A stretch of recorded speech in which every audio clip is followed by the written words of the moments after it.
നിന്റെ മനസ്സിൽ എന്തൊക്കെയുണ്ടോ അതും കൂടെ നീ പറഞ്ഞോളൂ.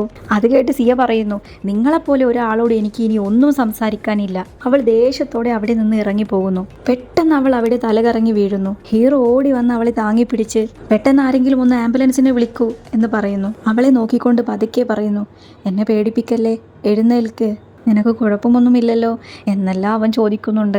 അവളെ പെട്ടെന്ന് ഹോസ്പിറ്റലിൽ എത്തിക്കുന്നു. ഡോക്ടറായ ഷാങ് അവളെ ഒന്ന് പരിശോധിച്ച് ഹീറോന്റെ അടുത്ത് പോയിട്ട് പറയുന്നു, പേടിക്കാനൊന്നുമില്ല, അമിതമായ ടെൻഷൻ കാരണമാണ് അവൾ തലകറങ്ങി വീണത്. ഹീറോ അപ്പോഴും അവളെ ഓർത്ത് വളരെയധികം വിഷമിക്കുന്നത് കാണാം.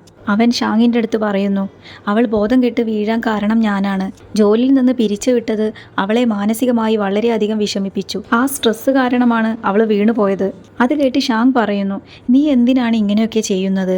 അവളെ എന്തിനാണ് ജോലിയിൽ നിന്ന് മാറ്റിയത്? ഹീറോ പറയുകയാണ്, അവളെ അപകടങ്ങളിൽ നിന്ന് മാറ്റി നിർത്താൻ ഇതല്ലാതെ വേറെ വഴികളൊന്നും ഉണ്ടായിരുന്നില്ല. അത്